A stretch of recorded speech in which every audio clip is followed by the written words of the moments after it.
Tonight's discussion is about the culture wars. It's, to be clear, it's a discussion, not an adversarial Oxford Union-style debate between two authors who are among the most gimlet-eyed students of the culture wars: history, terrain, and stakes. So history, yes, the culture wars actually have a history. They didn't always exist. For the students, most of your parents were born before they began, and your grandparents likely made it into their 30s or 40s before they started. So part of understanding the culture wars, having a discussion about it, is thinking about when, where, and why they actually originated. And the same goes for the terrain. The culture wars have not always been about what they are about now, and understanding what got fought about early on and what mostly gets fought about now is also part of understanding the culture wars history. And finally, they're the stakes, and maybe that arguably is the one thing that's remained constant. Maybe it hasn't. We'll learn tonight in the discussion. So much has been written and spoken about the culture wars, most of it producing more heat than light, and I think we're lucky enough to have two authors here tonight who are guaranteed, if nothing else, to enlighten us. So each will speak for about 20 minutes, and then we'll have, they'll speak here, and then we'll sit down and we'll have a discussion.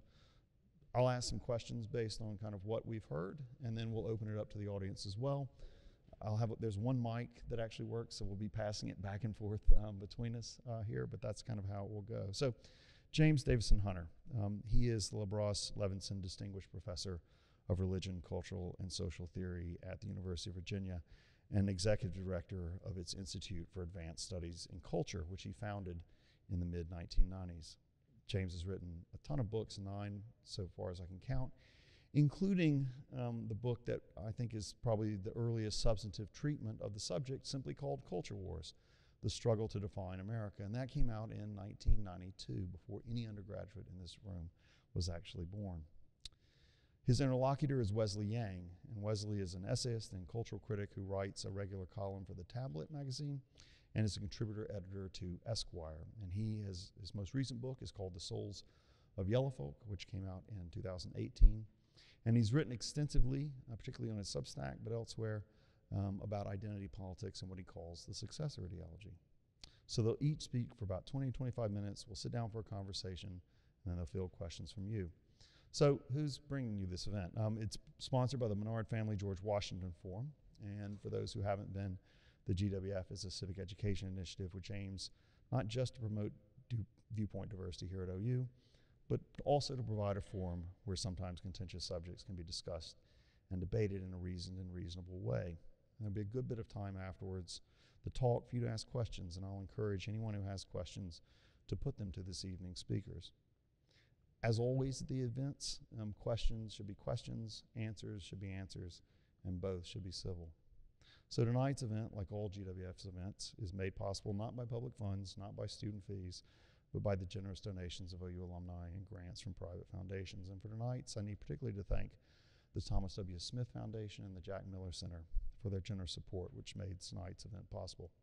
So I hope you'll join with me in welcoming first James Hunter and then Wesley Yang. James?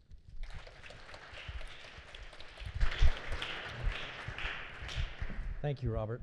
What a treat to be here. Thank you for coming out. I know all of you are busy, and for you to take time out of your busy lives and the other obligations that you have, it's a real honor to me, so thank you. So I'm a historical and cultural sociologist, and I worry, and I'm mostly an Americanist. I've written a little bit beyond that, but I mainly focused on American culture and politics, and I worry a lot about American democracy. I think it's a fragile institution. I think to the extent that we take it for granted, we are not paying attention. It is a fragile institution, and though institutions are strong, even though they are powerful, even though they are usually founded long before we are born and will outlive us all, they're not eternal. And liberal democracy in America has been an extraordinary, I think, gift to the world. It was a flawed gift. It was flawed from the very beginning, but it's accomplished an extraordinary amount of good in the world. As a historical and cultural sociologist, I am not a political theorist, and I'm not a political scientist. I approach things culturally, and my argument is that to grasp the nature of the crisis of democracy today, one must understand the nature and dynamics of its cultural antecedents, that politics is downstream from culture. It's an artifact of culture. If Americans are divided politically today, it's because they are divided culturally in the deepest sense. That if there is little or no common political ground today, it's because there are few, if any, common assumptions about the nature of the good society that underwrite a shared political life. If we can't find a way beyond our political stalemates, certainly seems the case, it's because we cannot find the cultural sources of common hopes or a common vocabulary for articulating those hopes in ways that transcend those impasses and lead us beyond them. So I think culture, which is mostly ignored by the political establishment, is in fact the central thing. It's the core thing that we need to understand. So I published Culture Wars in 1991. It was at the very end of 1991. I should have had a 1992 date on it, and it was a big fat book. My wife, at about 9:30 at night, will say, as she's getting ready for bed, she'll say, "James, read me something you've written." It's that kind of book. But it was getting reviewed in the New York Times, in the New Republic. It was reviewed at quite a number of different places. But the book finally got traction in August of 1992 when Patrick Buchanan stood up at the Republican National Convention and said, "Ladies and gentlemen, we are in a culture war." At which point the Washington Post wrote me and asked if I would write a response to Patrick Buchanan, who was running for president, had been running for president, and asked me to respond. And basically, I wrote 1,300 words saying, well, it's one thing to understand the situation that we're in as a culture war. It's quite another thing to use that phrase as a call to arms. And he was very clearly using it as a call to arms, and it has, and in fact, it has been used as a call to arms on all sides. It has been a strange career, I would say, that in the decade and a half that followed the publication of the book, I was roundly criticized by the mainstream sociology and political science establishment, basically arguing that there is no culture war. It doesn't exist. It's a sideshow. It doesn't matter. It's not important. And they trotted out empirical data, mainly from public opinion surveys, to show that there is a distribution of opinion on a whole range of issues like gay rights and abortion and so on. And because the distributions didn't show a kind of bimodal distribution on one side and then on the other, they said, well, there clearly is no culture war.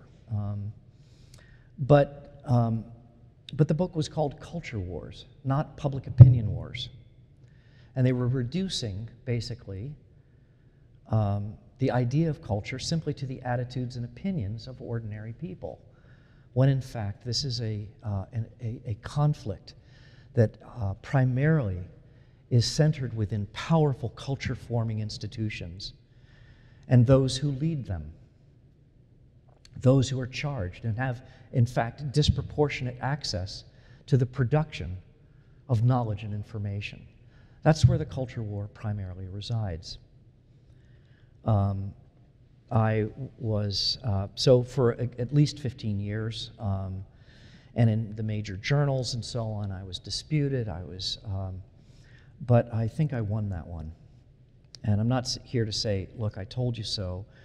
Quite frankly, it's gratifying as a scholar to know that you've done something that has some staying power, but the reality is that this culture war has gotten meaner, it has gotten more divisive, and to my original point, it is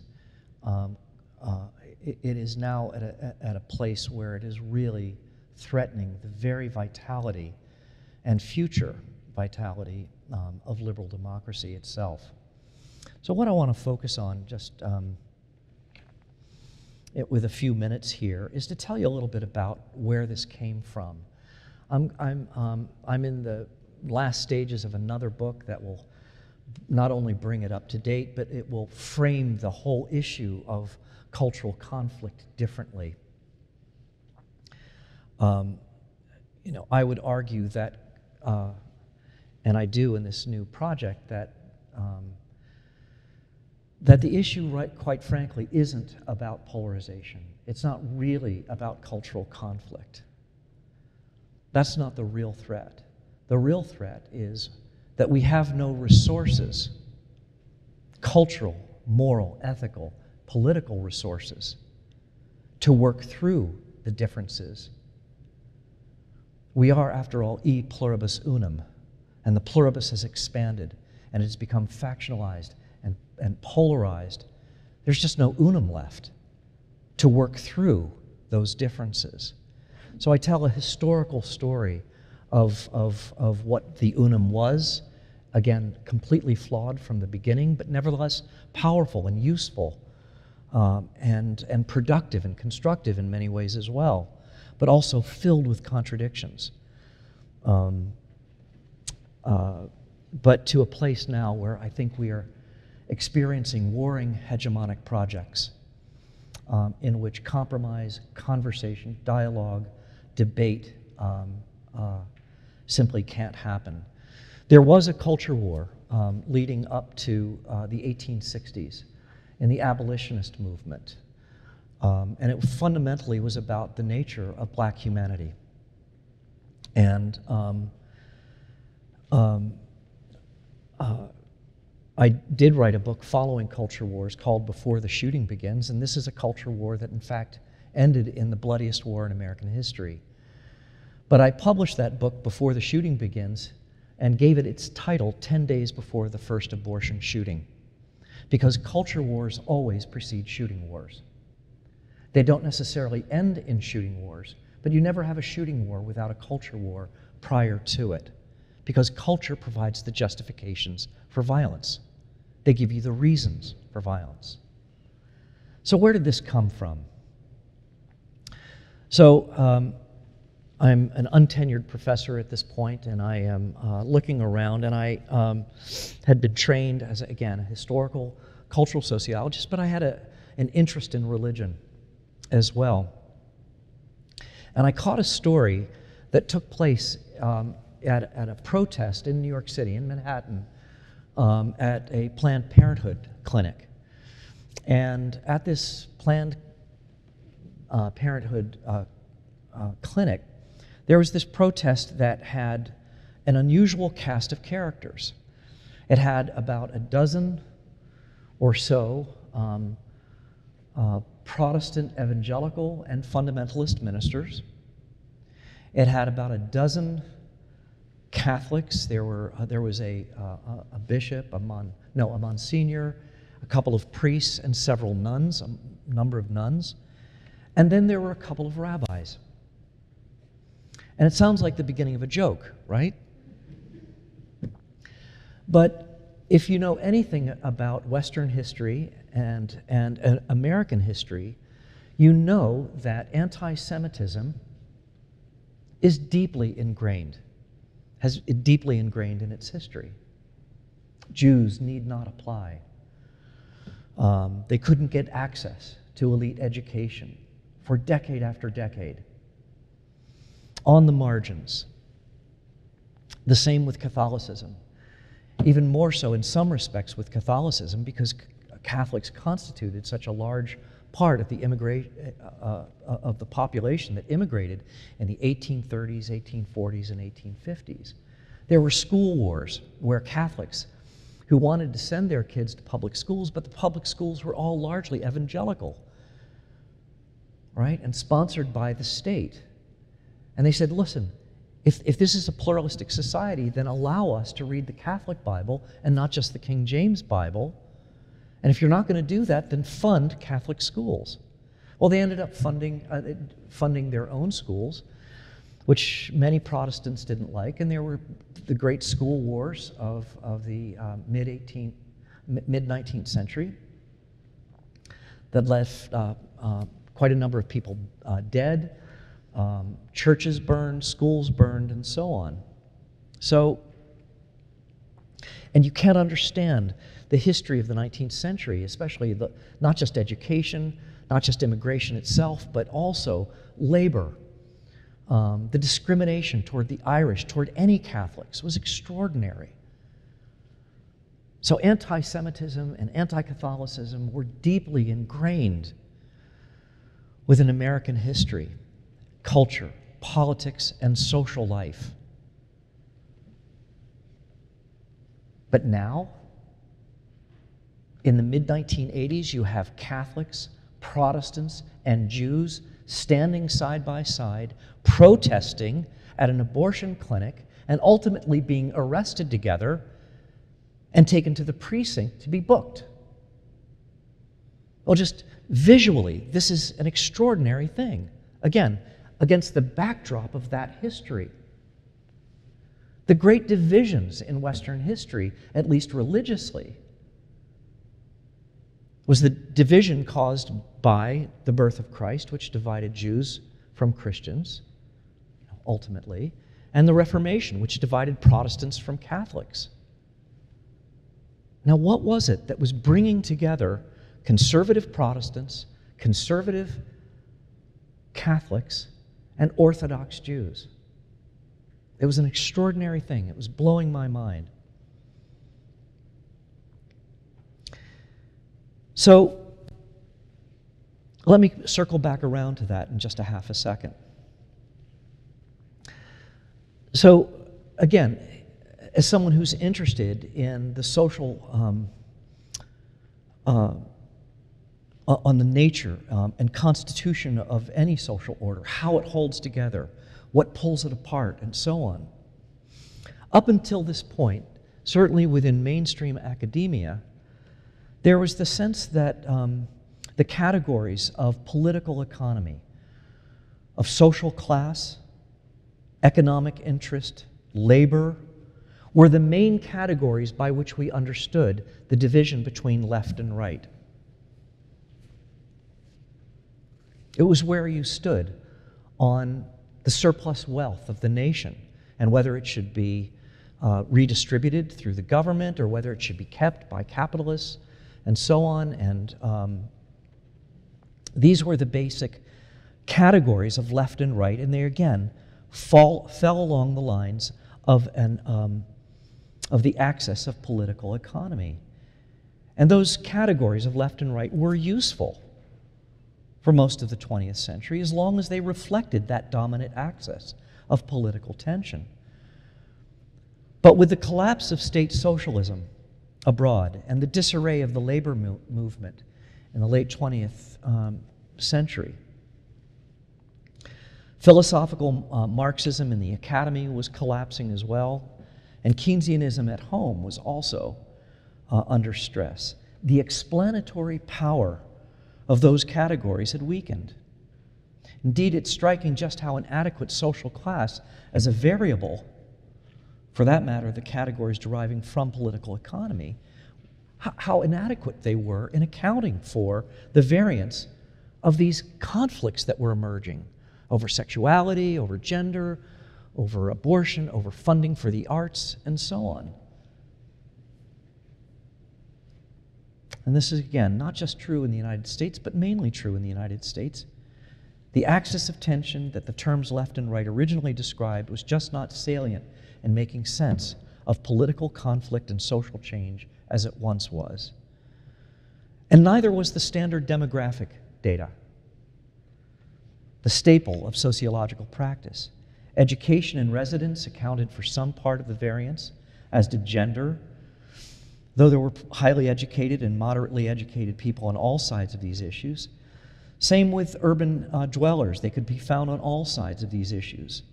Women also divided on most of these social issues, not insignificantly on abortion, which was claimed to be a women's issue. One could find associations in age and occupation, but they were all weak. All ages and all occupations could be found taking most positions, and none of those factors individually or together offered a coherent explanation. Nor could any of the older models explain the passion and commitment and sacrifice of the actors involved. I spent 2 years in graduate training reading phenomenology, and it's a branch of philosophy and of social theory that takes the intentionality of the actors very seriously. You have to listen carefully if you're a phenomenologist. You want to climb into their skin to understand. And as I talked to people in the preparation for this project and saw their passion, saw what they were sacrificing, they said, it feels like war. And it was happening in their families, it was happening in their churches and synagogues, it was happening in their communities. It was extraordinary. And none of the categories that sociology and political science had passed on could account for any of these things. The argument about the culture wars was an attempt to address that puzzle. The heart of the culture wars argument was that the American public culture was undergoing a realignment that in turn was generating significant tension and conflict. These antagonisms were playing out, again, not just on the surface of social and political life, but at the deepest and most profound levels, and I'll get at that in just a minute. Not just at the level of ideology, but in its public symbols, its myths, its discourse, and through the institutional structures that generate and sustain public culture. And so underneath the myriad political controversies over so-called cultural issues, I began to see that there were deeper crises over the very meaning and purpose of the core institutions of American civilization. So, beyond the politics of abortion was a controversy over the meaning of motherhood, the meaning of individual liberty, and the meaning of our obligations to one another. Within the politics of government patronage, including the dispute over the National Endowment for the Arts and its funding of controversial art, one could find a more consequential dispute over what constitutes art in the first place. And then the social ideals that it symbolically communicates. Beyond the politics of educational curricula, the quarrels over textbooks in public schools constituted a more serious disagreement over the national ideals that Americans pass on to the next generation. Schools are about the reproduction of a national culture. And beyond the contentious argument about the legal rights of gays and lesbians was a more serious debate over the fundamental nature of the family and appropriate sexuality. And it goes on. Within the politics of church and state, the various and seemingly trivial altercations over things like the Ten Commandments and their display in public property, they were overlaid by more significant debates about the role of religious institutions and religious authority in an increasingly secular society. Cumulatively, altogether, these debates concerning the wide range of social institutions amounted to a struggle over the meaning of America itself. It was cumulative. It was presented to us in the news as discrete sets of issues, but cumulatively. And the way it permeated the major institutions of our society. It was, in fact, a debate over the meaning of America. But that wasn't the end of the matter, because underneath the push and pull of these institutional conflicts were competing moral ideals over how public life ought to be ordered and maintained. These were not merely political ideologies, reducible to party platforms or political scorecards, but rather moral visions from which the and political disputes derived their passion. Embedded within these institutions, these ideals were articulated in innumerable ways, with every conceivable nuance and shade of variation. But as they translated into the signs and symbols of public discourse, they lost all of that complexity and nuance and divided into sharply antagonistic tendencies. This is now back in the 1980s and 90s. One moral vision, the traditionalist or orthodox, is predicated on the achievements and traditions of the past as the foundation and guide to the challenges of the present. Though this vision, this moral vision, was often tinged with nostalgia and at times resistant to change, it wasn't simply reactionary back then. It wasn't simply backward-looking or static. Rather, the order of life sustained by this vision was at best one that sought deliberate continuity with the ordering principles inherited from the past. The social end was the reinvigoration and realization of what are considered to be the very noblest ideals and achievements of civilization. But over against that vision was a progressivist moral vision that was ambivalent to the legacy of the past, regarding it partly as a useful point of reference and partly as a source of oppression. Instead, the order of life embraced by the progressive vision was one that idealized experimentation and thus adaptation to and innovation with the changing circumstances of our time.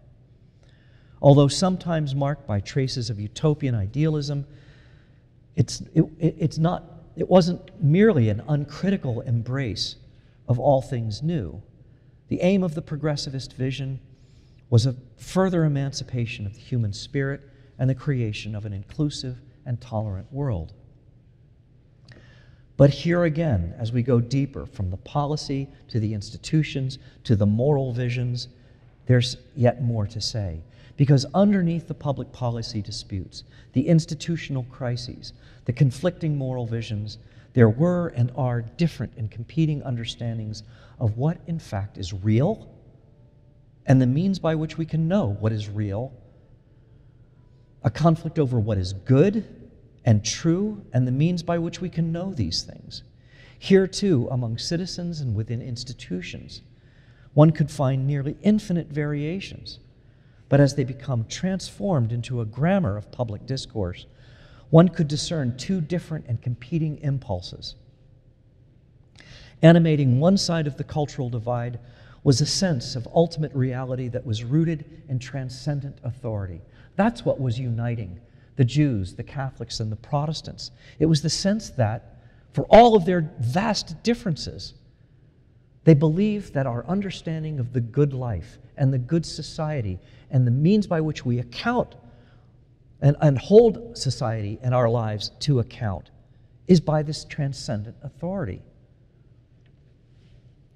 Okay? Whether apprehended through the foundations of nature or of religion or tradition, one could discern and articulate relatively fixed, even eternal standards through which we could justly organize personal and collective existence. But animating the other side of the cultural divide was a sense that ultimate reality that rejects the possibility of fixed standards outside of human experience, privileging instead that which we can apprehend through our senses from personal experience. By these lights, what is real or what is good is not so much constant and enduring, but rather much more personal, subjective, and dependent on the particularities of context. In sum, the root of this conflict are competing, and were competing understandings of the good and how the good is grounded and legitimated. At the heart of this, in other words, starting at the public policy level, which we could all see and we could all read about every single day, but sort of moving through different layers underneath, it all traced back to the question of moral authority.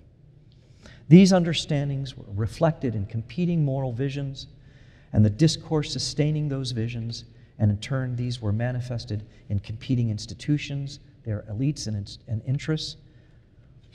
All of this plays out dialectically. Another way to say this is that against the old axis of tension and conflict that was rooted in political economy, there was now a new axis of tension and conflict that emerged, that it was fundamentally cultural in nature. It was fundamentally cultural in nature. And it wasn't as though there weren't class elements to it. You could find basically the distinction between lower middle class and upper middle class, certainly between the college educated, those who had been in elite institutions, and those who had not. And it was a mainly white phenomenon back in the 1980s and 1990s. But the historical significance of this, for me, was evident in the ways in which it cut across age-old divisions among Protestants, Catholics, and Jews. The Orthodox traditions in those faiths now had more in common with each other than they did with the progressives in their own tradition. It's a remarkable thing to say. The polarity of this axis then seemed to better account for the variation in positions on a wide range of popular domestic disputes. And in turn, it was these polarities of these controversies through which a far-reaching struggle for national identity was being carried on. I'll end very quickly here, just a little bit more. I want to note that I want to sort of bracket again this concept of new when describing these tensions, because the reality is those tensions existed and were institutionalized in the West at least since the mid-1700s. They trace back that far. For the most part, however, those tensions remained isolated within fairly remote philosophical discourse, arcane ecclesiastical disputes, or at most legal conflict over the constitution of the state. It was only since the 1960s and 70s that these tensions played out within popular domestic politics. The historical significance of these tensions, though, could be measured by a realignment taking place within the larger public culture. The politically significant distinctions in American public religion and culture then were no longer between Protestants, Catholics, and Jews and secularists as they had been for several centuries. The more salient distinction was between orthodox and progressive impulses and tendencies. And then, as I say, these were historically unprecedented. Given the Enlightenment-based assumptions about intellectual discourse in the last century, it is counterintuitive to say that religion is at all relevant to a discussion about the ordering of public life. But the institutional manifestations of religion merely point to the normative foundations upon which any society, including late 20th century and early 21st century America, is constituted and legitimated. And I guess I want to emphasize that point. Even though religion in America is exceptionally strong compared to other Western 21st century industrialized and post-industrial nations, the institutional manifestations of religion and the way it plays in our political and these political conflicts merely point to the normative foundations, the moral and ethical foundations by which any society, including our own early 21st century society, is constituted and legitimated. Religion, broadly defined as systems of sacred meaning, was anything but irrelevant to the dynamics of this conflict and change, and broadly conceived, the culture wars hypothesis proposes that it remains as central today as any time in the past. I will make one final comment before passing the baton. By the end of the 20th century, and indeed maybe spilling in to the early 21st century, the culture war had become essentially a set of conflicts that were interminable. No one at this point people were talking to each other, but they were talking past each other. And it was going nowhere. It was essentially frozen and not moving anywhere. But what I want to emphasize is that even though these conflicts were interminable, they were still recognizable within the liberal tradition. They were still recognizable to each other and to observers as within the liberal tradition of our political philosophy. That has changed. A number of other things have changed, and I hope we'll have a chance to talk about that, but that is one of the big differences that has happened in the 20 years hence. So, thank you very much.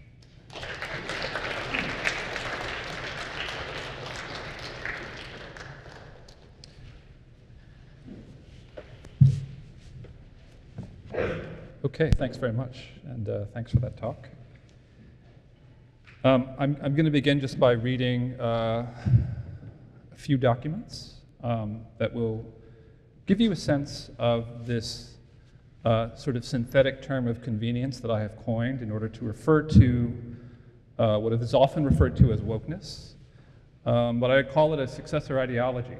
And what I mean is an ideology that aims to supplant the interpersonal and political operating system by which we coordinate our relationships between self and other, between public and private authority.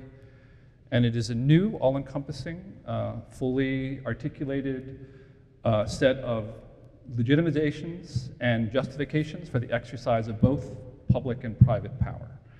And we'll begin just by making reference to a couple of characteristic pieces of rhetoric that are out there in circulation that actually happened to catch my eye very recently on social media.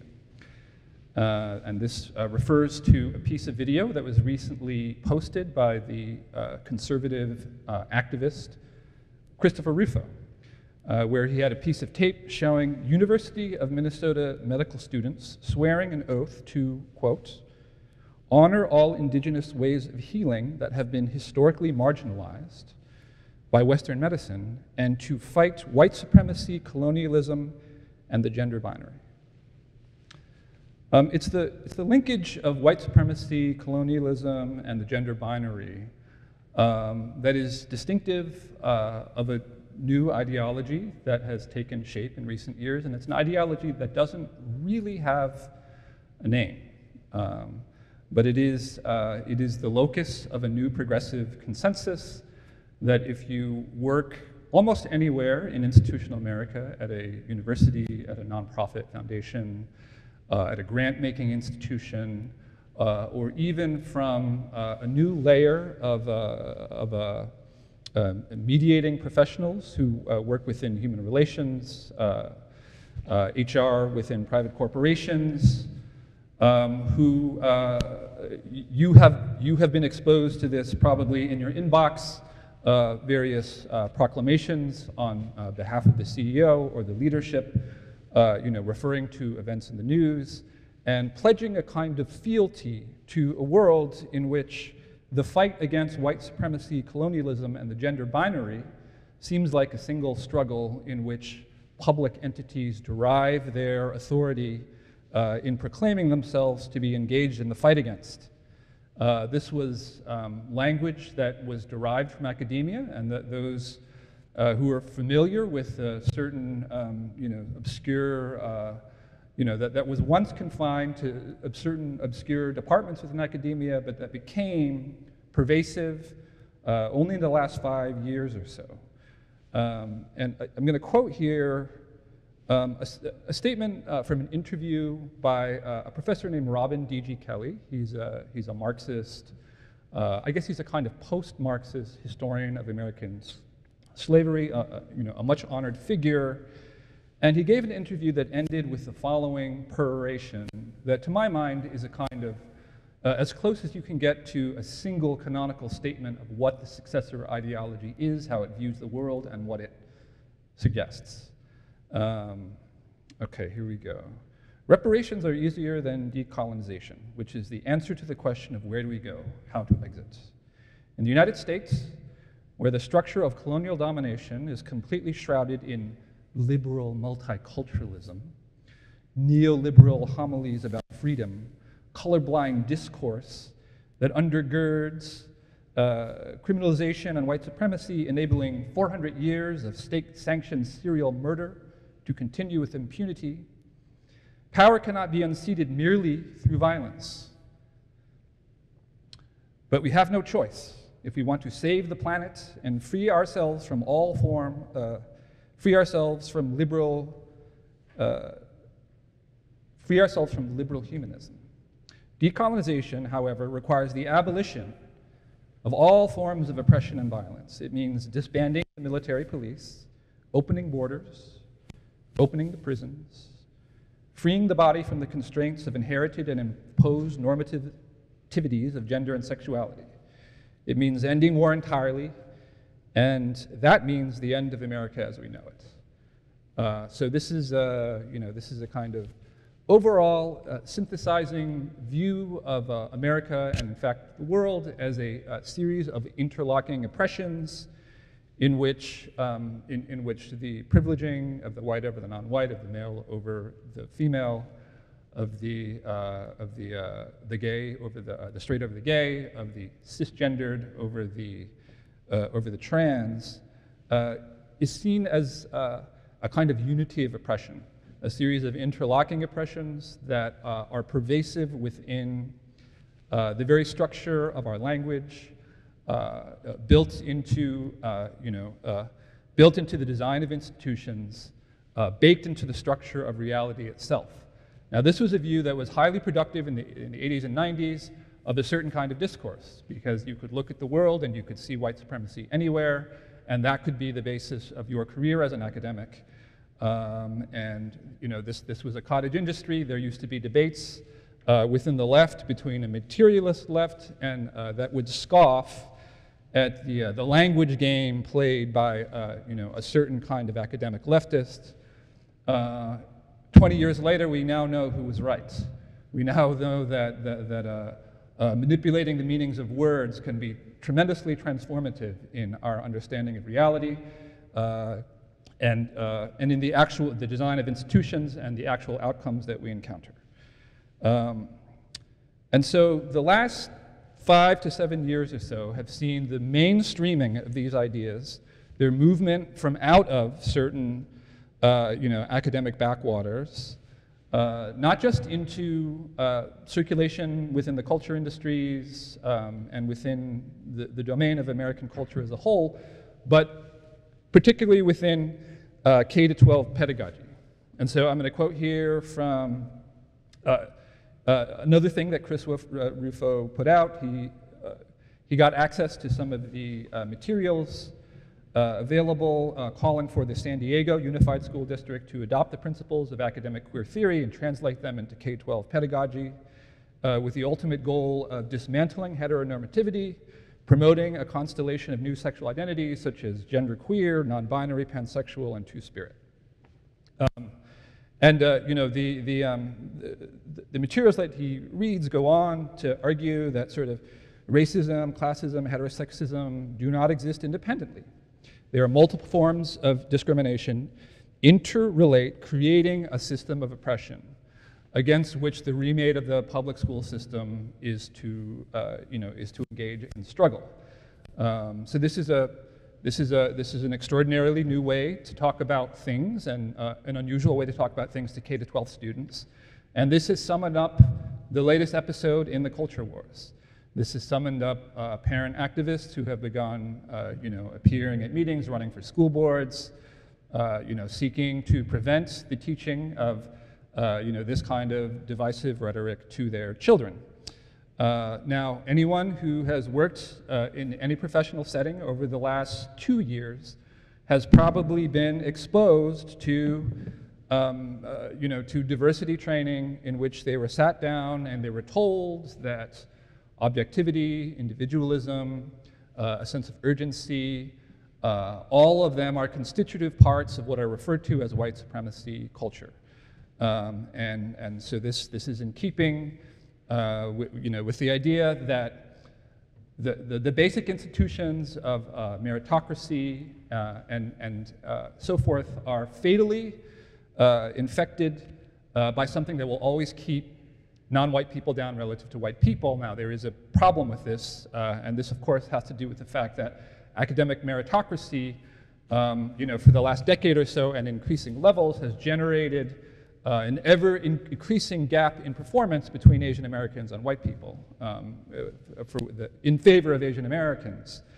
And so we're faced with this unusual situation in which test-based meritocracy in most cases would generate at the top universities student populations that are in some cases, there was a study that was done by plaintiffs in the Harvard Asian American lawsuit that found that if they relied only upon academic indices of achievement, tests and grades and test scores, it would result in a 43% Asian American entering class. And so there is this question about whether we should continue to rely on academic meritocracy when we have a group that has been parachuted into this country from nations that have been deciding the fate of their children on the basis of a single high-stakes examination for more than 1,000 years. You have a group of people that happen to arrive with cultural defaults that are optimized for an academic meritocracy. And to the extent that those people are here, they represent about 7% of the country. They represent something like 50% or very close to those who earn a score of 700 or above on the SAT. This makes it very difficult for us to continue holding in balance the triple imperatives of serving the three constituencies that elite universities can serve. They serve, first of all, legacy families who have invested in them over the course of generations. They also have a claim to being the brightest and most accomplished students in the country. And they also claim as a cardinal value that of diversity. But we just parachuted in 6% of the country who represents 50% of its high academic achievers. And so it is not a coincidence that the question of academic meritocracy, test-based meritocracy, was once again placed on the agenda. And so at the university, at UC Berkeley, what they did was they empaneled a group of sociologists and economists to do a study of the SAT and to answer a series of questions. The questions were, is it racially biased? And should it be a way for us to continue to evaluate our students? And the group that they empaneled of academics did an exhaustive and thorough review of these questions, and they came back with a 180-page paper with the following findings. That the SAT measures something real, it measures something that is relevant to eventual student success, that it is not racially biased, and that it ought to remain a criterion for admissions into UC Berkeley. They turned in this study in, I think it was April of 2020. And they received the study, I'm sure, fully intending to follow through on the recommendations that they had empaneled their experts to provide. But I'll repeat that it came in the April of 2020. And then so by August of 2020, they had thrown out the recommendations of the study, and they had thrown out the requirements of the SAT in terms of evaluating their class. Because we simply have an unusual situation. It's a crisis of diversity. It's a crisis of an overachieving minority that is in this country in very large numbers, and that makes a kind of racial balancing impossible to the extent that we want to continue to prioritize academic meritocracy. Well, it just so happens at this moment that this is happening, that that the discourse that says rises to prominence, alongside a summer of protest.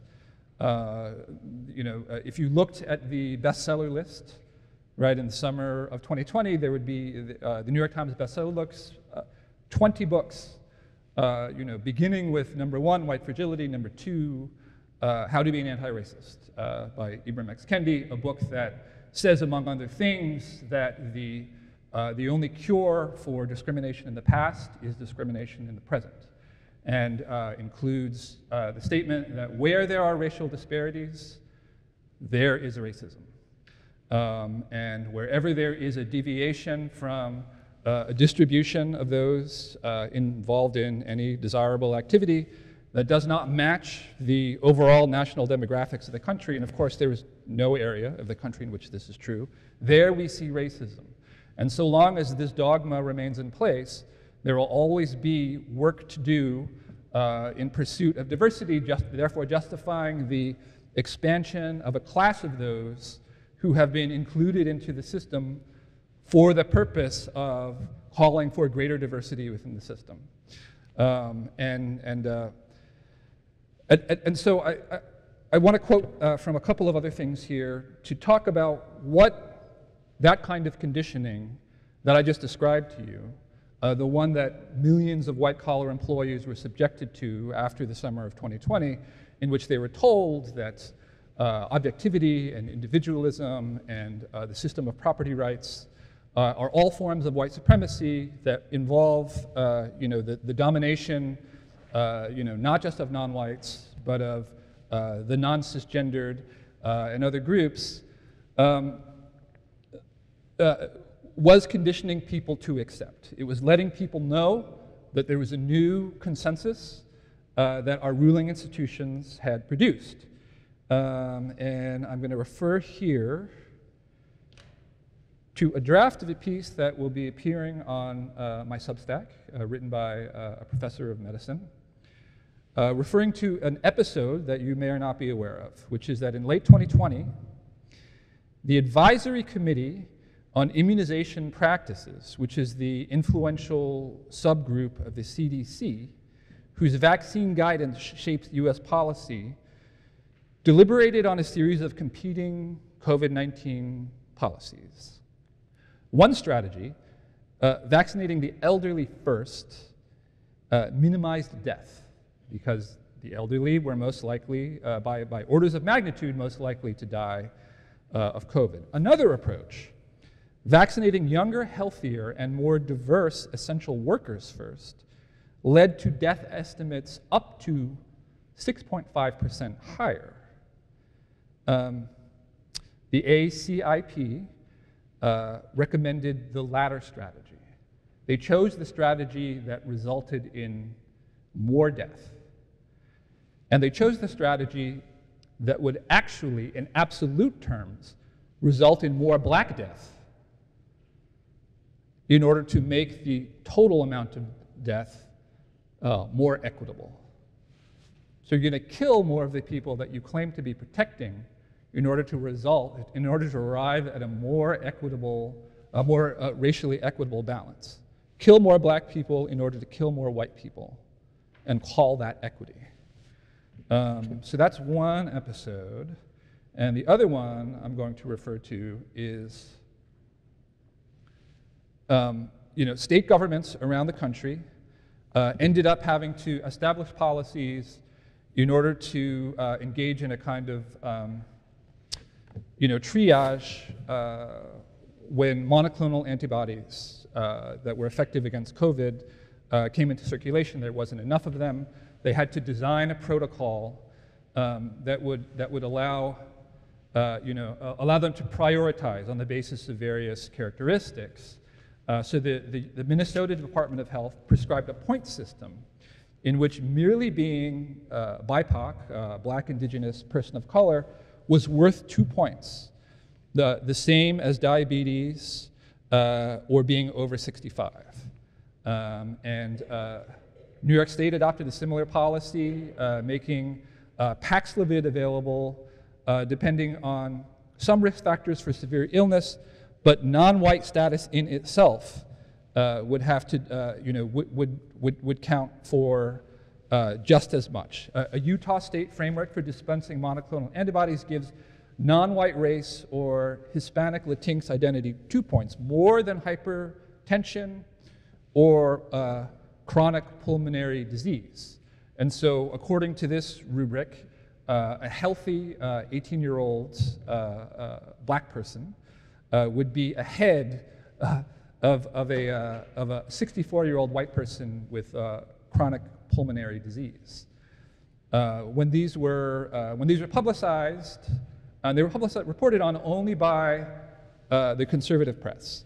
And this was not made known by the mainstream press, nor was there any policy of deliberation prior to this whereby people made an argument on behalf of the necessity of these policies.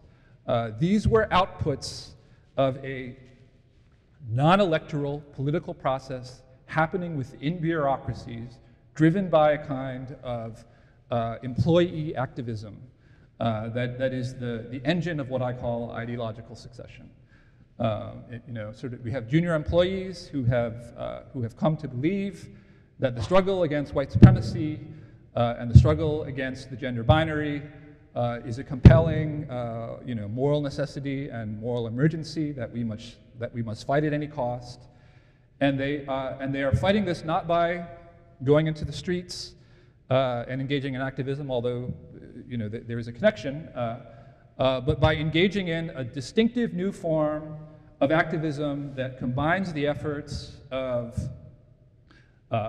activist professionals and professional activists on social media and elsewhere, and activists who are funded by a nonprofit activism sphere where the language that I have referred to has become the pervasive language of power and justification, in concert to generate not just all of these statements by CEOs, and not just all of these day offs in order to deal with the trauma of some event in the news, but policies as the ones that I just described, in which the provision of life-saving drugs is determined by race, providing favoritism to some and treating others as disfavored categories by virtue of a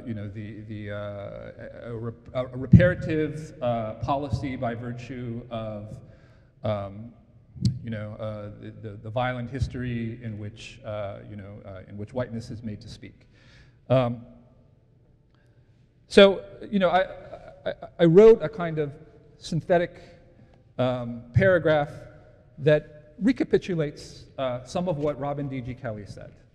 At the core of successor ideology, we have the transposition of colonial violence and the domination of much of the globe by Western imperial powers, hypostatized into a racialized construct called whiteness that encompasses objectivity, individualism, the scientific method, individual property rights that are held to ensure racialized domination wherever they obtain, in contradistinction to indigenous ways of knowing, feeling, and expression, which are held to be uniquely in harmony with the ways of the earth and the deep truths of the human soul that are held in common as part of the heritage of indigenous non-Western people everywhere that, in fact, runs in their bloodlines, as a legacy of their elders and ancestors who were sensitive to the eternal rhythms of nature in ways that violent, extractive, mechanistic Western rationality has blinded itself to, plunging us over time into ecological crisis that threatens biodiversity and the existence of planetary life.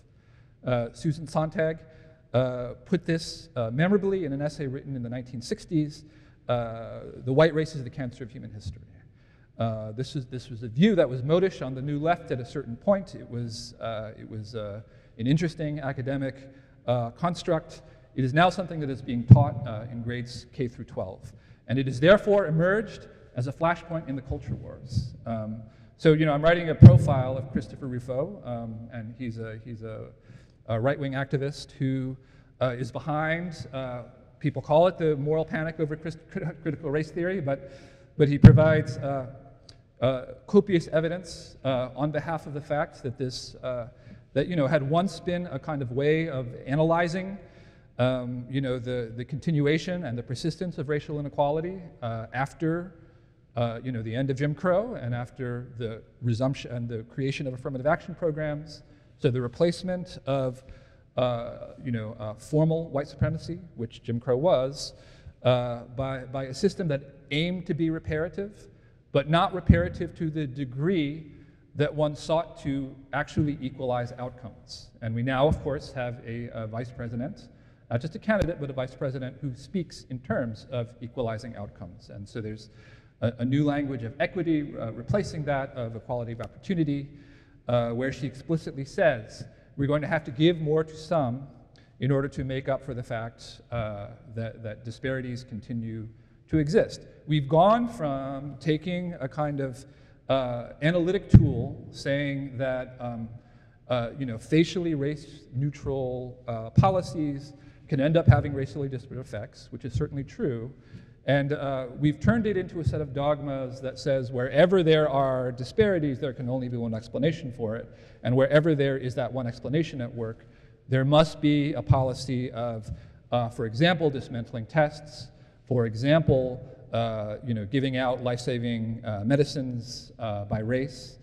The guidance that the ACIP, after it was exposed to some degree of pushback by bloggers and by journalists of various sorts, ended up being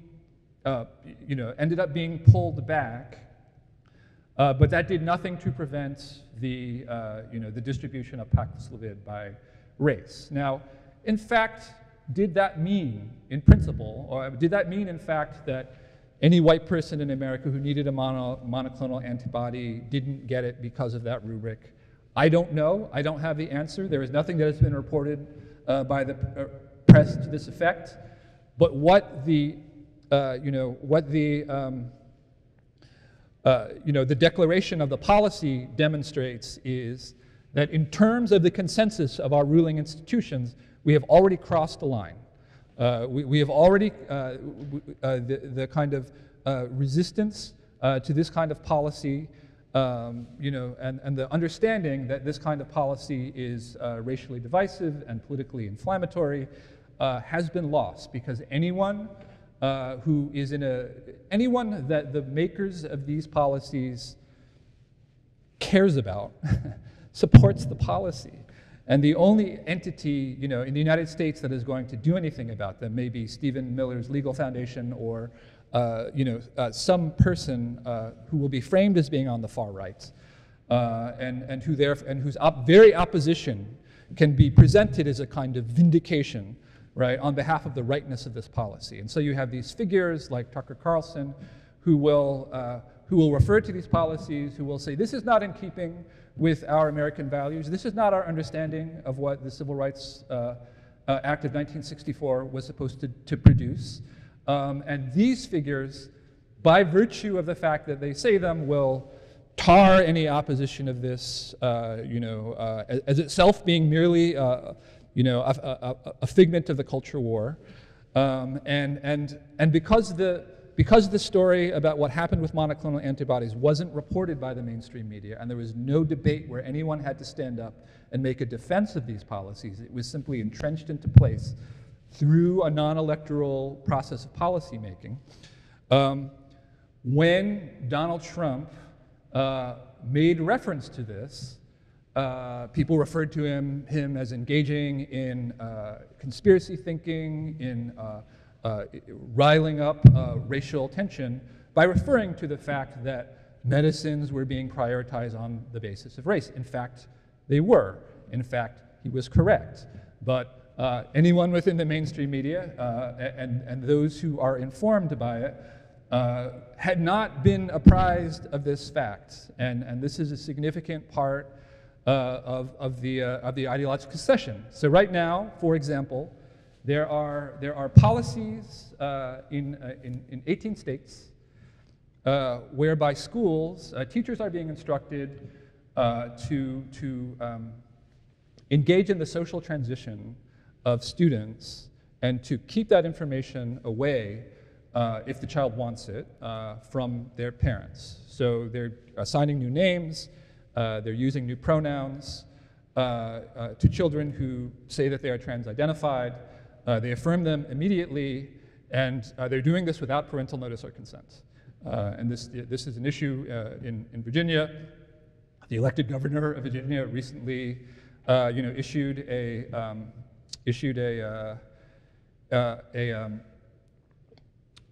executive order or a guidance to the effect that no, this is actually a constitutional right of parents to know when intensive psychological interventions on their children are being attempted by school teachers.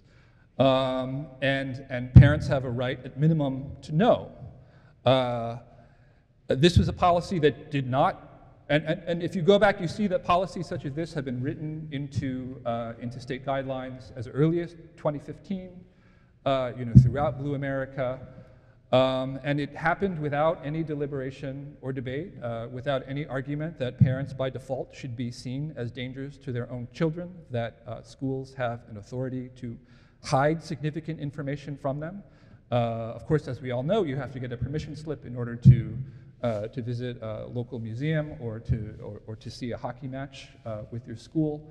But no such permission slip is being asked when it comes to asking the names, to changing the name of your child.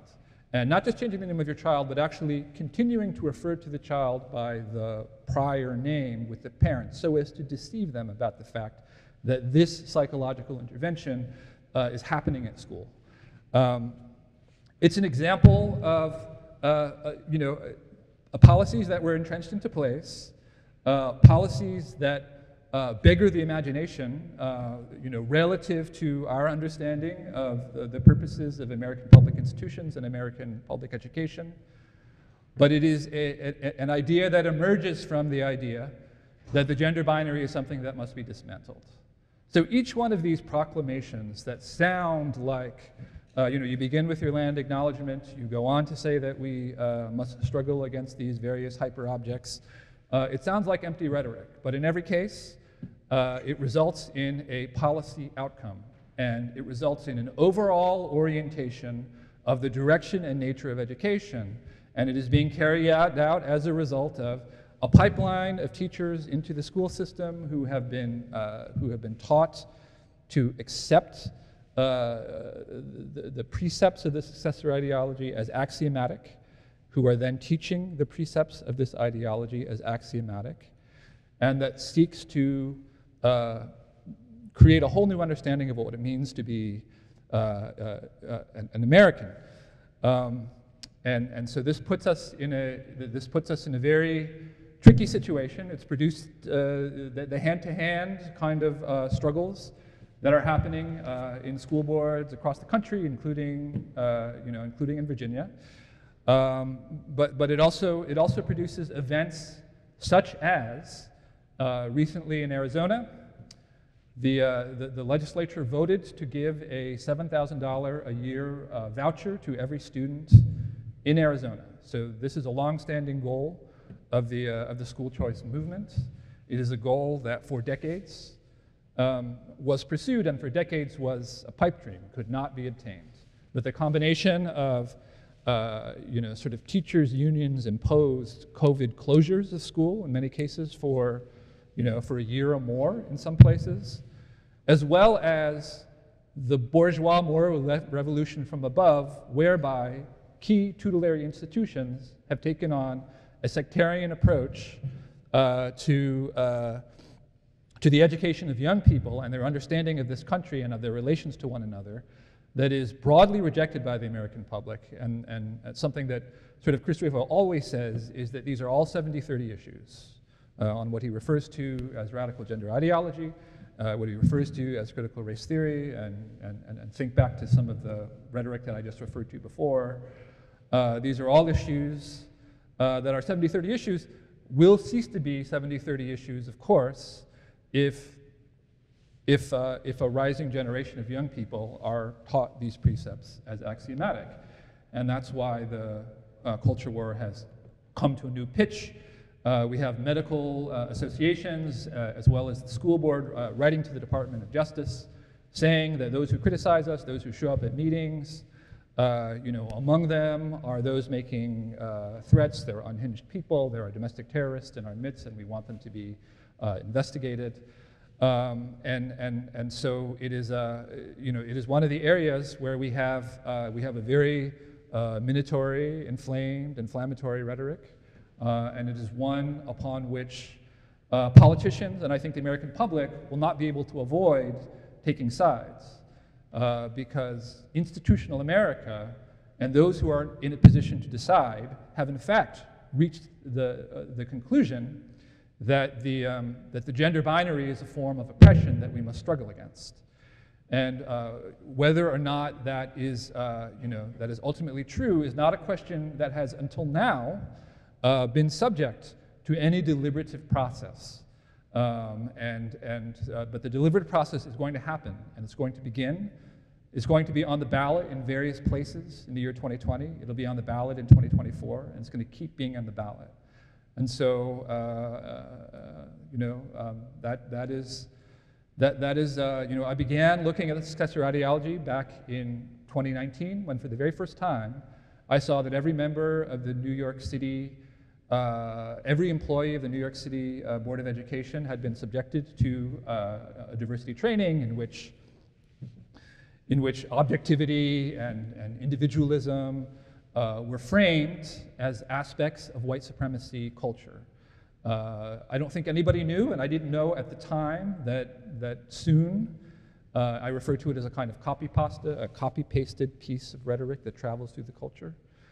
I don't think anybody knew at that time that the kind of consulting entrepreneurs, moral entrepreneurs, selling a kind of permanent bourgeois moral revolution, would have an extraordinary viral marketing event in the summer of 2020 that would make their doctrines pervasive, and that would establish them as part of the operating system of major institutions. We would have Angela Davis speaking at Goldman Sachs, among others.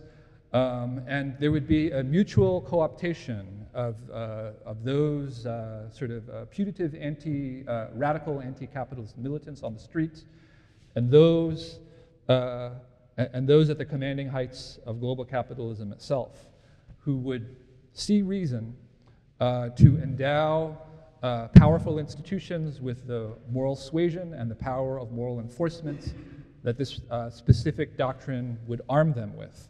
And so in a time of unrest, to become the patrons of Ibram X. Kendi, to become the patrons of a radical street protest movement, turned out to be a way for the tech oligarchs in order to buttress their power and legitimacy.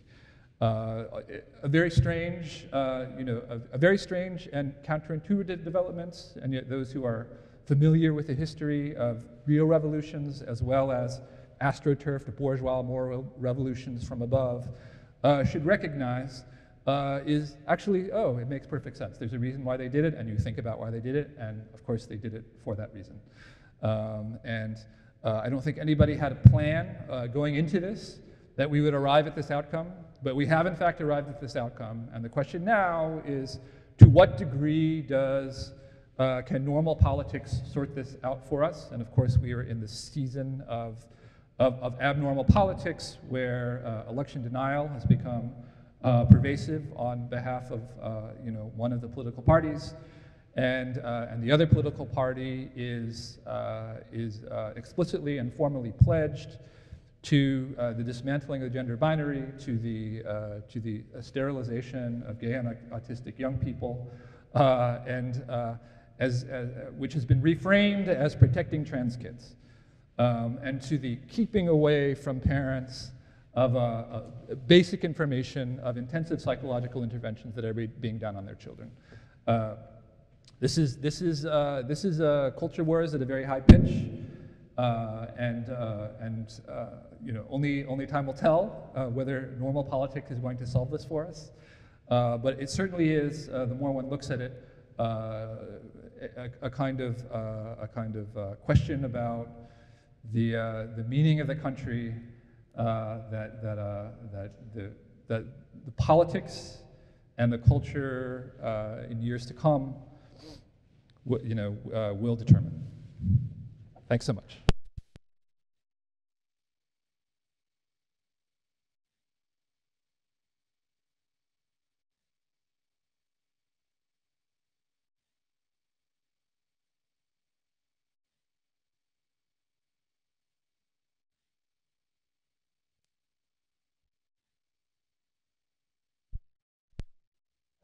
James, Wesley, questions? Maybe y'all can have a conversation. Great. So, are there any Okay. just questions?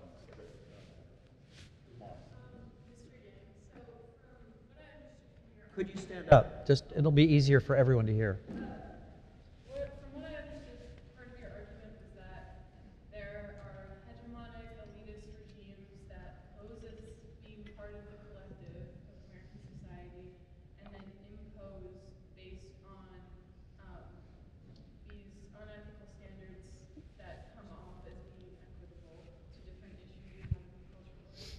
And so therefore my question is, I wonder if you think that true intersectionality on public level could be an antidote for the culture wars, or if you think that it's too far gone in terms of the imposition by these regimes. What do you mean by true intersexuality?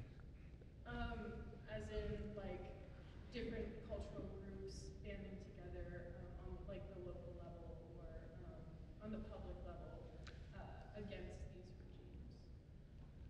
Well, so the teachers' union is very powerful, and the teachers' union went all in on the two I refer to them as meme plexes, right? Radical gender theory and critical race theory, as something that it was an imperative to teach.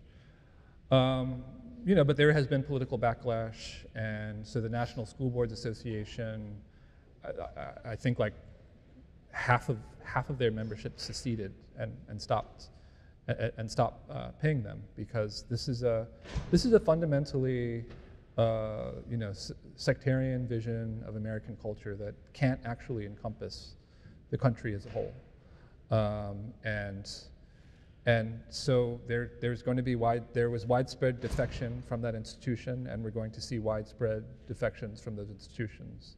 I mean, just at a cultural level, there was a moment where you look at comedy, right? Like, you were no longer allowed to like anyone funny at a certain moment, That's right? And you were only allowed to like Hannah Gadsby, right, at a certain moment. But you still have these figures who, remain dominant figures in the culture, right? And so, has there ever been a moment where you're not allowed to like the best-selling author, I think in world history, right, J.K. Rowling, the #1 podcaster in the world, Joe Rogan, and the leading comic in the world, Dave Chappelle? You're not allowed to like any of these people, even though everyone does, and these are still the best-selling, most beloved authors. And yet, in the sort of in the pseudo-reality generated by the mainstream media, these are pariahs. These are very problematic figures, and so there's this weird disconnect where Joe Rogan has something like 10 to 15 million people who watch listen to every one of his episodes. The CNN anchors get like 1 million. So we're talking about a person that gets 10 to 15x of the keepers of our public consensus. Nonetheless, our public consensus remains unchanged, even though you listen to opinion polls. Something like 16% of the public trust the mainstream media today, right? And for some of the reasons that I described, right? They turned, they turned the media into an ongoing cavalcade of misinformation relative to Donald Trump and Russiagate, and as a result, they lost a lot of the public, and they went all in on sort of claiming in factual news release articles. There was one in CNN not so long ago saying there's no agreed upon way to determine the sex of a newborn. right? And this was not an opinion piece. This was just a statement that was thrown in by a reporter reflecting a consensus within the class of those who are in the pipeline of those who staff the media. And it is that consensus, I call it elite in the sense of, there's more than one sense of elite, right? Like elite can refer to that of you occupy a position and therefore have certain privileges. There's that kind of elite. And then there's also an elite of excellence and skill. I'm referring in this case to the former kind of elite, those who happen to occupy certain positions where they have privileged power over what is considered to be legitimate within our discourse. And it is legitimate in their discourse according to this new elite, to say, oh, there's actually no way to tell the gender of the child, because gender, right, is an internal feeling of whether you are a man, woman, both, or neither, that must be articulated by you in order to be known. And since a child is cannot speak, right, you cannot know its gender identity, which in fact is who it actually is. And that gender identity may, in many cases, coincide with their natal sex, or in some cases it may diverge from its natal sex, in which case it is then appropriate to put it on a regime of cross-gender hormones and surgery, turning them into a lifelong dependent upon the medical industry as a way of discovering the true self of that child. Now, this is something that is believed, it is accepted as axiomatic, it is seen as deeply problematic to disagree with it. And on the basis of this, we're supposed to see J.K. Rowling, Joe Rogan, and Dave Chappelle as deeply problematic figures that ideally, in a good world, would be deplatformed and would not be placed in circulation. Now, it just so happens to be the case that they are, in fact, the #1 podcaster, comedian, and author in the world, and therefore they cannot be canceled. But the amount of pressure that is put upon them sends the message to anyone else who is not the #1 podcaster, author, or comedian in the world, that the rule that was attempted to be applied to these people, and of course we promulgated the rule in the act of enforcing it, right? Because nobody knew that it was wrong to believe that, there's a way, right, to tell whether a child is male or female, right? You look between the newborn's legs and you know the answer, right? That's an idea that is unsophisticated, right? It's something that one can snicker and sneer at if one insists on it. It's also profoundly problematic, and it violates one of the noble truths that we want to make sure that children from ages K to 12 are taught, lest they continue to reproduce violent systems of oppression that cis heteronormativity have imposed upon us. That's the reality that we are contending with. How do we supermajorities of the public are not on board with that agenda. Supermajorities of America's rising diversity, is not on board with that agenda.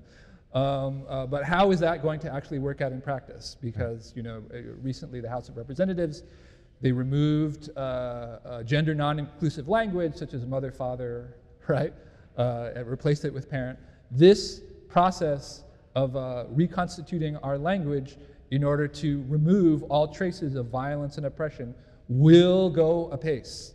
And at a certain point, when gender identity overwrites sex in the enforcement of Title IX, the rubber will hit the road in American universities, because it will begin to become, right, a human rights violation, right? Like not to use someone's made-up pronouns, and I'm not referring to to he, him, but to things other than they, them.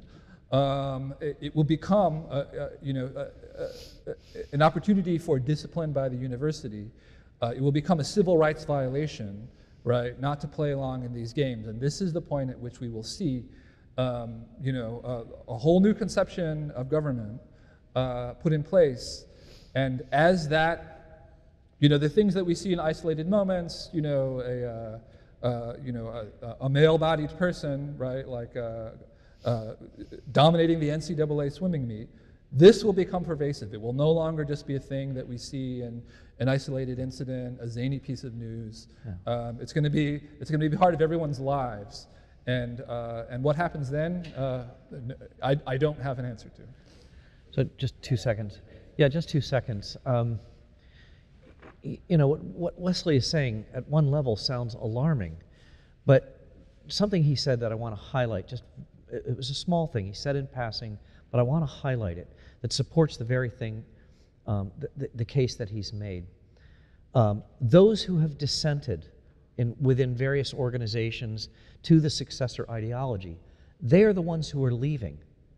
They don't have the control of the institutions itself to reorient the institutions. They are leaving the institutions.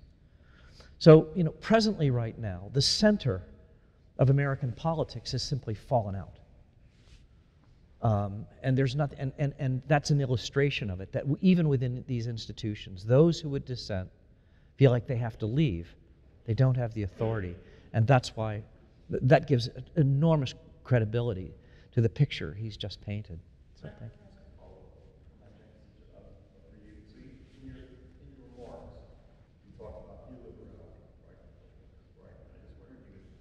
Flesh that out a little bit. Is what Wesley's describing the successor ideology, is that liberal? Is it illiberal? Is that Well, in my opinion, it's utterly illiberal.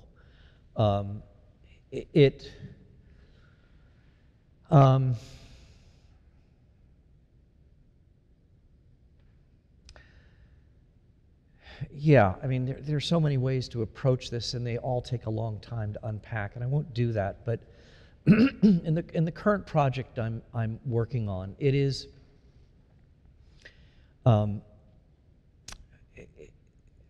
my approach to these issues is through the lens of solidarity. Is there anything that holds us together? To what extent was there something in the past that held us together? And what did that look like? And how did we get through it? And how did it evolve? And why isn't there anything else that seems to be holding us together? Every social order, to be functional at all, has to have some kind of core or solidarity, some kind of unum in the e pluribus unum. There has to be some kind consensus. There has to be a center of solidarity around which people will agree.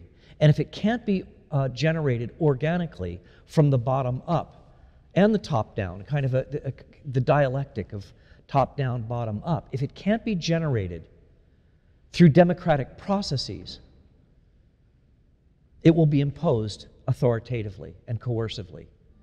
So the authoritarian impulse right now, given the fact that the center has largely vanished in American politics and culture, means that you have an authoritarian impulse not only on the right, which is pretty visible when you look at January 6th, when you look at some of the legislation that's going through. Conservatives don't own any of the cultural institutions any longer. The only instrument they have is politics itself, which is a source of great frustration for progressives because they own most of the other institutions, and they own them in localities. That is, conservatives have control over local governments, many state governments, and the like, but they're definitely on the losing side of this. But nevertheless, part of the movement is clearly authoritarian on the right. And what's so revealing about the work of Wesley Yang is the way it reveals the kind of coercive impulse that is not only present within the rhetoric, but is already deeply institutionalized within the major institutions of American life.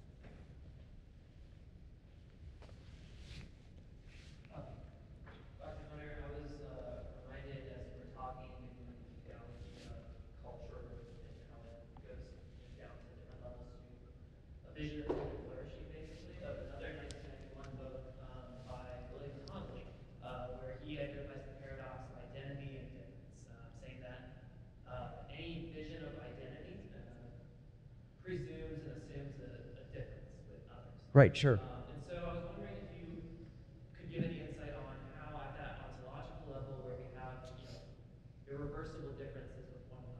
that Right. we can find that idea of solidarity.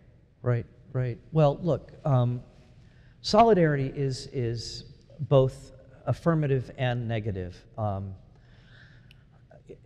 You know, Daniel Patrick Moynihan, a former senator from state of New York, said, you know, partly in response to the culture wars argument, he said, you know, we're going to regret the end of the Cold War, which is a really kind of strange and counterintuitive thing to say, but what it meant was that we had a common enemy for a long time, and American national identity was formed and maintained in part in opposition to the Soviet Union and what it represented symbolically, ideologically, militarily, and otherwise. And so negative solidarity is an important part.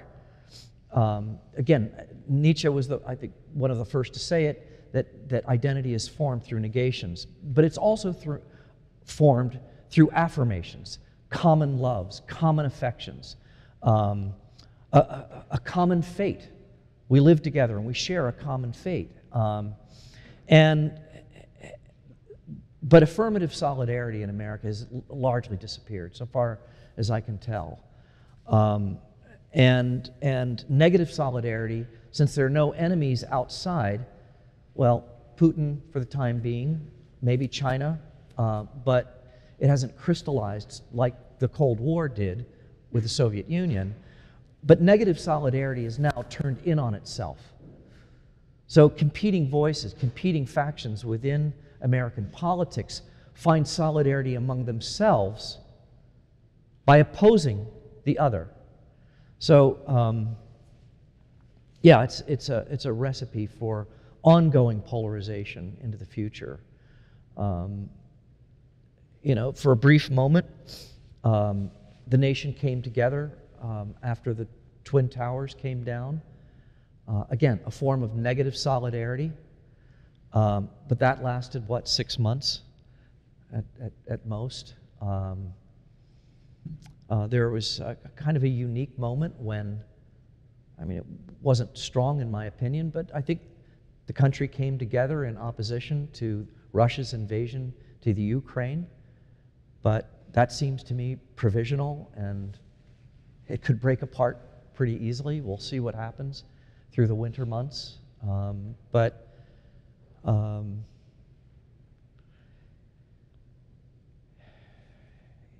Yeah, so identity is a problem. You know, even during the Civil War, which of course was an incredibly bloody war, identity has always been a part of American politics. Identity is always part of that. The difference is that through most of American history, the counter-publics that were formed by African Americans, by women, by abolitionists, by Native Americans and others, those counter-publics, which were about affirming the human good of recognition, but it was always oriented toward being enfranchised. Enfranchisement is not part of this. Enfranchisement was being part of a larger project and participating as equals in that larger project. That kind of language has disappeared, so far as I can tell.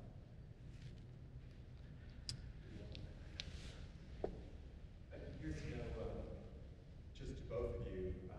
What do you see when you look at Europe, for example? To what extent do you think countries there are through something similar that we're experiencing in this country?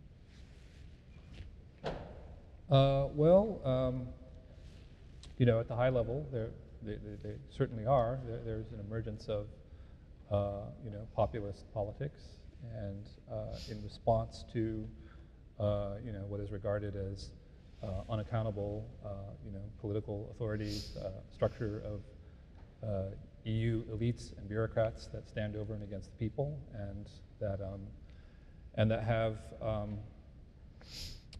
you know, plans for the people that the people were not asked about, that are justified in highly moralized terms, and that, you know, wherever there is an impulse to control immigration, for example, is presented among those who are among the great and the good, and those who are in a position to decide, as simply off the table, as a form of, and of course it's one of the most fundamental constituents of what it means to be a sovereign nation, is to be able to determine the criteria under which one is a member or not a member of the nation. And one may not want to restrict, but one may want to restrict for various reasons. And both decisions are, by their very nature, at the very core of legitimacy.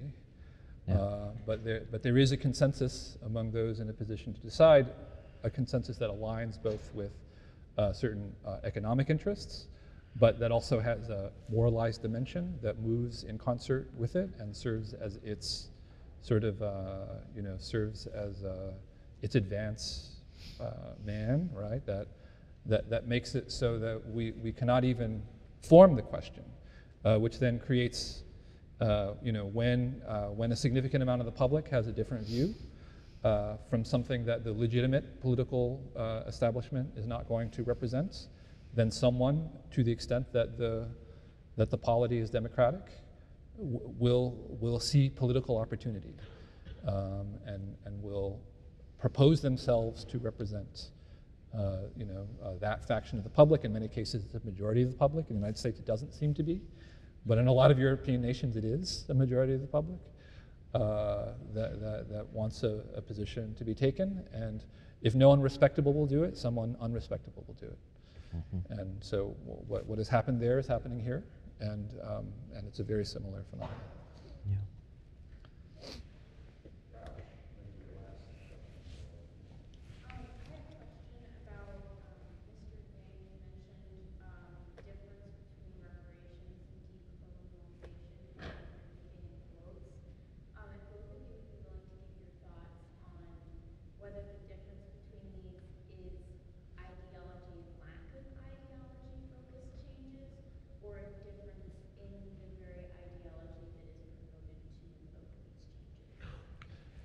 Well, so I was quoting, Robin D.G. Kelley, who was, a Marxist radical, and in my view, this is not a term that he would cop to himself. The kind of gave a canonical statement of successor ideology in his comments on decolonialization. And I think basically all he's saying is that reparations is a kind of, right, it's a sop to a certain group of people, you pay them off, and you say that that the goal is achieved and the beat goes on, when in fact what needs to be done is a more thorough abolition of everything that produced this ongoing 400-year oppression. And of course the premise there is that over 400 years the oppression did not end. It didn't end after emancipation. Because emancipation gave way to Jim Crow, and it did not end after Jim Crow, and it did not end after Jim Crow gave way to the creation of a civil rights state, a welfare state, affirmative action programs, right? We remain a white supremacist country, despite the fact that formal segregation in one region of the country and lots of other kinds of racism elsewhere, gave way to hundreds of billions of dollars of expenditure in order to close gaps that have to a significant degree closed, but not to the degree that anyone that those hoped would happen. And it turned out to be an extremely intransigent problem. And it turned out to be the case that electing a black president would not do much to solve that problem. Because Black America, largely as a result of the financial crisis, had a lot less wealth after 2 terms of the first black president than it did at the beginning. And so therefore, to put this at a pretty petty level, I have a friend named Thomas Chatterton Williams who got a $1 million book advance for a memoir. He was presented as this kind of Obama-like figure for the post-racial age. We can all remember the rhetoric of that time. where, you know, it was about how like, oh, I read all the classics with my dad, who was this black man who grew up under segregation, but who, you know, aspired to be a cultivated, literate person. But I also had this other life where I was trying to be hard on the streets of East Orange, New Jersey. And you know, eventually, you know, my dad taught me to live right, and now I'm you know, $1 million author. That book totally tanked, and you know, they brought him on Oprah and everything, and he was going to be the next thing, and the book totally tanked. And then by 2015, we saw the emergence of Ta-Nehisi Coates, who reflected the frustration of those who saw the limits of what the racial liberalism of you know, that Obama represented, right? Like Obama represented this presentable, guy that everybody could get behind, feel good about, the fact that he was president, but who would not really, deviate beyond standard, neoliberal capitalism, right? And so there's a lot of discontent about the limits of what could be done, and a strong appetite to go much further. But you know, when they went much further, they went with an abolitionist approach and an abolitionist rhetoric. So, police abolition, prison abolition, and so the whole point of the abolitionist mindset is that there's a great moral emergency that we are in the midst of, and this was true with regard to slavery, that must be ended at any cost. And the cost in the United States was the 19th century's bloodiest war. And our histories before 1619 all told us that it was the correct cost and we were right to pay it. And of course, I think everyone in this room agrees with that statement, that there was in fact a great moral emergency in our midst that had to be ended at any cost, and it was in fact ended.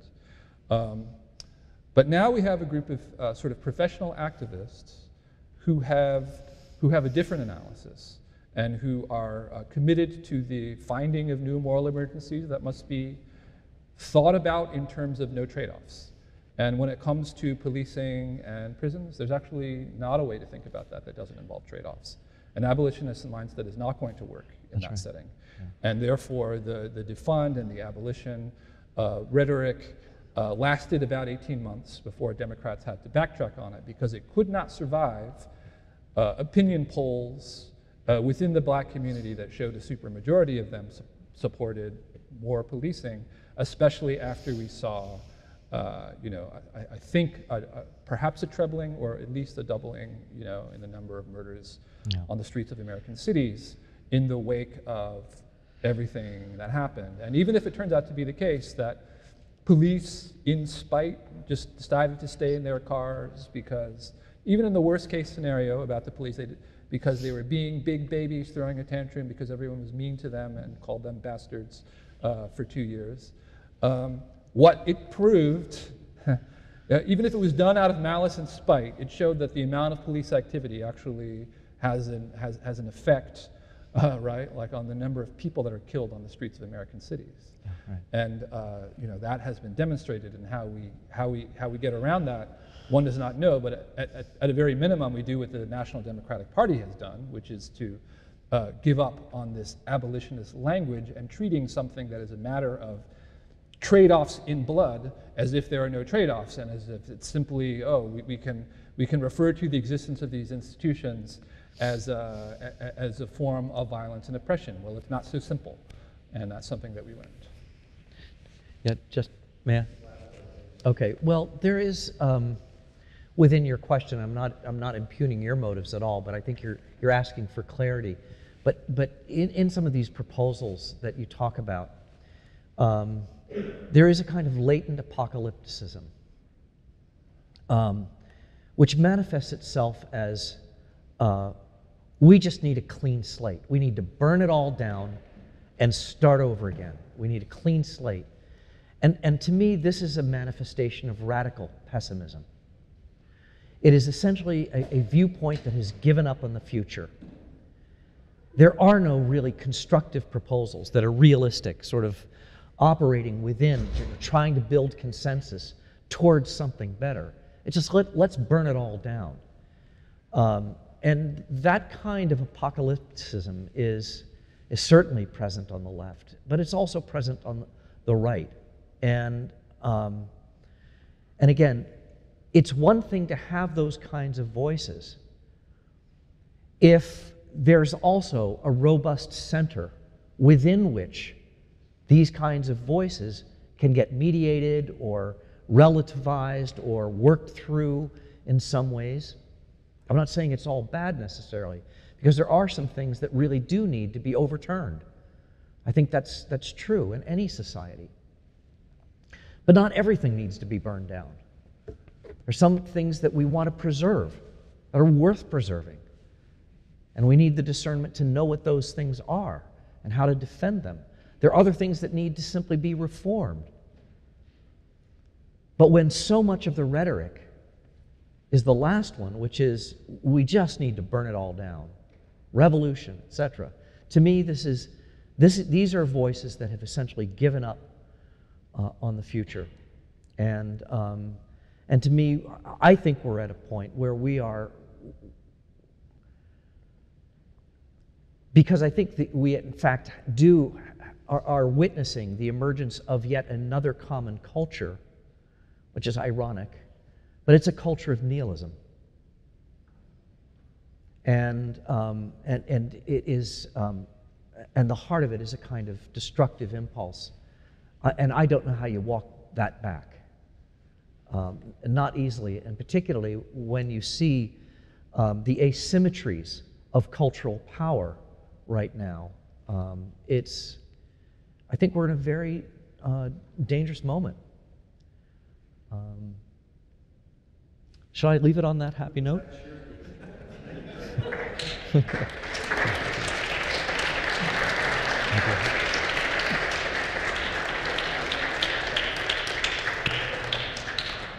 So let me ask you a quick question.